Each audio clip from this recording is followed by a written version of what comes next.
بسم اللہ الرحمن الرحیم۔ السلام علیکم معزز طلبہ کرام، آپ سب کیسے ہیں؟ آج ہم نور الانوار کے سبق نمبر 121 کو پڑھیں گے۔ آج کے ہمارے سبق کا عنوان ہے امر کی دوسری قسم کا بیان۔ آج کے ہمارے سبق کی عبارت وَمُقَيَّدٌ بِهِ سے شروع ہوتی ہے۔ آئیے سب سے پہلے عبارت پڑھ کے اس کا ترجمہ کرتے ہیں، اس کے بعد باقاعدہ سبق کی وضاحت کی طرف بڑھتے ہیں۔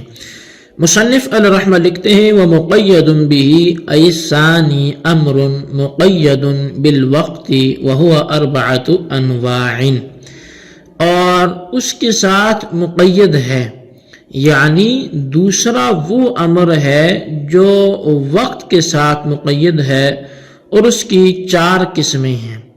لأنه إما أن يكون الوقت ظرفا للمؤدى وشرطا للأداء وسببا للوجوب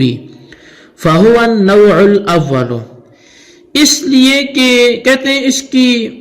4 قسمیں اس لیے کہ یا تو وقت فعل مؤدہ کے لیے ظرف ہوگا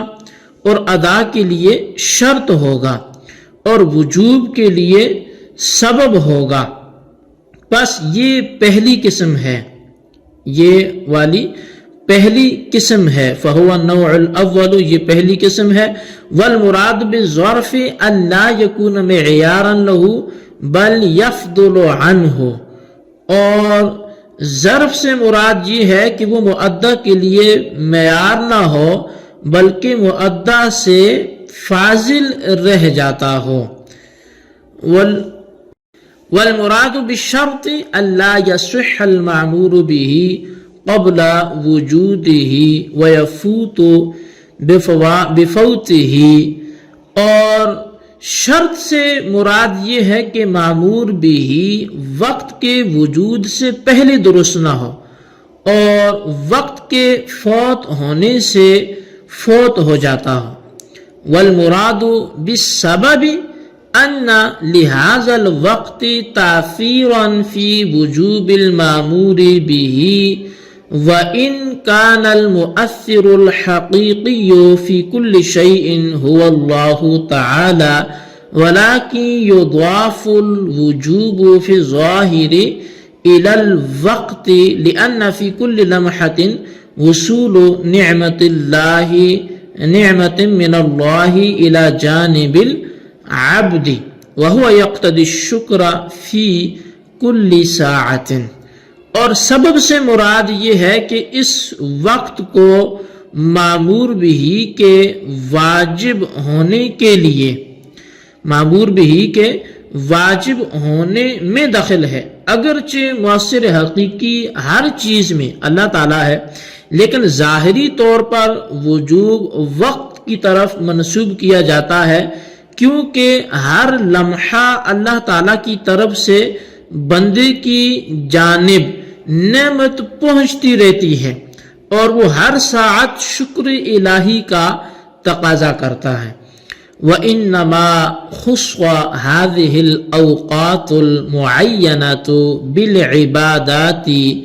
لِعَظْمَتِهَا وَتَجَدُّدِ النِّعَمِ فِيهَا وَلِأَلَّا يُفْضِيَ إِلَى الْحَرَجِ فِي تَحْصِيلِ الْمَعَاشِ إِنِ اسْتَغْرَقَ الْوَقْتُ الْعِبَادَةَ، اور یہ اوقات معینہ عبادات کے ساتھ خاص کیے گئے ہیں ان کی عظمت کی وجہ سے اور ان میں نو نعمتوں کی آمدگی کی وجہ سے، نعمت چونکہ مسلسل آتی ہے آمد کی وجہ سے، اور تاکہ کل وقت عبادت میں مستغرق ہونے کی صورت میں حصول معاش کے سلسلے میں حرج اور تنگی تک نہ پہنچا دے۔ جی طلبہ کرام، یہ ہمارے آج کے سبق کی عبارت اور اس کا ترجمہ تھا۔ اب آئیے اس کی باقاعدہ وضاحت و تشریح کی طرف بڑھتے ہیں۔ اصل میں اس سے پہلے مصنف الرحمہ نے امر کی 2 قسمیں بیان کی تھی، ایک مطلق عن الوقت اور دوسری مقید بالوقت۔ قسم اول کے بیان سے فارغ ہو کر دوسری قسم کے بیان کو شروع فرما رہے ہیں۔ چنانچہ فرمایا کہ دوسری قسم وہ امر یعنی مامور بھی ہے جو اس طور پر وقت محدود کے ساتھ مقید ہو کہ اگر وقت فوت ہو جائے تو ادا بھی فوت ہو جائے۔ اس کی 4 قسمیں ہیں۔ ایک وہ وقت جس کے ساتھ مامور بھی مقید ہے، فعل مؤدہ کے لیے تو ظرف ہو اور ادائے فعل کے لیے شرط ہو، اور نفس وجوب فعل کے لیے سبب ہو۔ شارح نے ظرف، شرط اور سبب کی تعریفیں بیان کی ہیں، مگر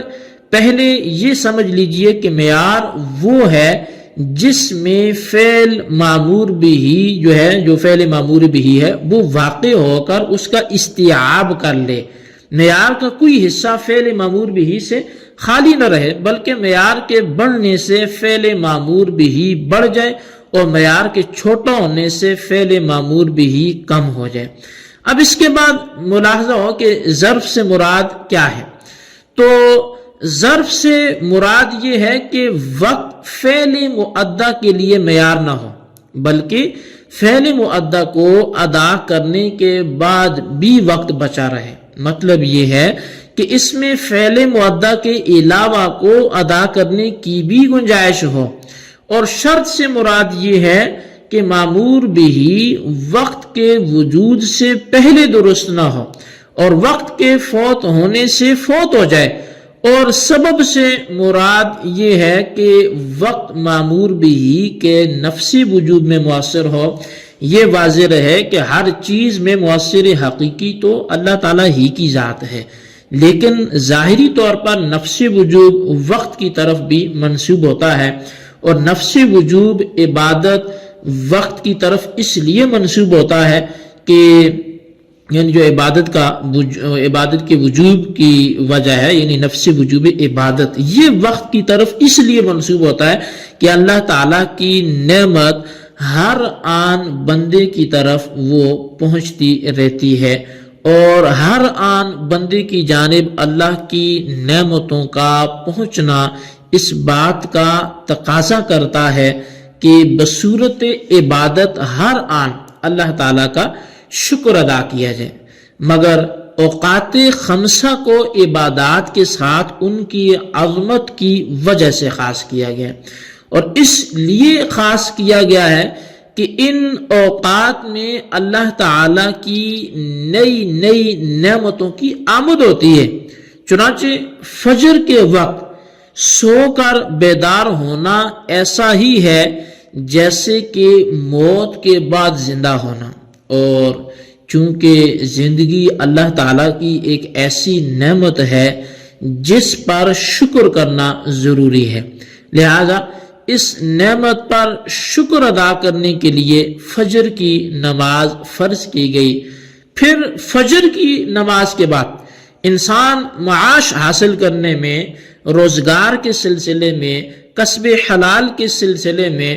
وہ اپنی دہاڑی لگانے کے سلسلے میں، کچھ پیسے لینے کے سلسلے میں کہ اپنے بچوں کا پیٹ پالے گا، اپنے گھر والوں کو لا کے راشن دے گا، تو اب وہ اس سلسلے میں مصروف ہو جاتا ہے۔ بس اب نصف النہار تک، یعنی جو دن کا آدھا حصہ ہے، مصروف رہ کر جب معیشت کے اسباب یعنی کھانے پینے کی چیزیں حاصل کر چکا، تو ان نعمتوں پر شکر ادا کرنے کے لیے ظہر کی نماز فرض کر دی گئی۔ اب پھر چونکہ ظہر کے بعد اکثر لوگوں کی عادت سونے کی ہے اور آرام کرنے کی ہے، قیلولہ بھی کیا جاتا ہے، تو اس لیے اس وقت میں اللہ کے ذکر سے جو غفلت پائے گی اس کی تلافی کے لیے، اس کے ازالے کے لیے وہ عصر کی نماز فرض کی گئی۔ پھر جب آفتاب غروب ہوا اور دن کی نعمتیں مکمل ہو گئیں تو ان پر شکر ادا کرنے کے لیے مغرب کی نماز فرض کی گئی۔ پھر جب آدمی سونے کا ارادہ کرتا ہے تو حسن خاتمہ کے طور پہ عشاء کی نماز فرض کی گئی، کیونکہ عشاء کی نماز کے بعد سونا ایسے ہے جیسے ایمان و طاعت پر موت آ جانا۔ اور عبادت کے لیے تعیین اوقات کی دلیل یہ بھی ہے کہ اگر پورا وقت عبادات میں مصروف کر دیا جائے تو معاش اور روزی روٹی حاصل کرنے میں حرج واقع ہوگا، حالانکہ حرج شریعت اسلام نے دور کیا ہے، بس حرج دور کرنے کے لیے بعض مخصوص اوقات میں عبادت فرض کی گئی اور تمام اوقات میں عبادت کو فرض نہیں کیا گیا۔ جی طلبہ کرام، یہ ہمارے آج کے سبق کے پوری داستان تھی جو آپ نے سنی، اور بڑی پیاری پیاری باتیں آپ نے سماعت کی، اس لیے آج کے سبق کو ضرور خلاصہ تن یاد کر کے اپنے رجسٹر پر لکھیں، بالخصوص ان سوالات کے جوابات میں۔ سوال نمبر 1 یہ کہ عبادت کے لیے تعیین اوقات کی دلیل کیا ہے، اور سوال نمبر 2 یہ ہے کہ 5 اوقات میں جو نمازیں فرض ہیں ان میں شکر کیسے ادا ہوتا ہے، مکمل تفصیل لکھیں۔ اللہ تبارک و تعالیٰ سے دعا ہے جو کچھ ہم نے پڑھا سنا اسے یاد رکھنے کی توفیق نصیب فرمائے، آمین بجاہ النبی الامین صلی اللہ علیہ وسلم۔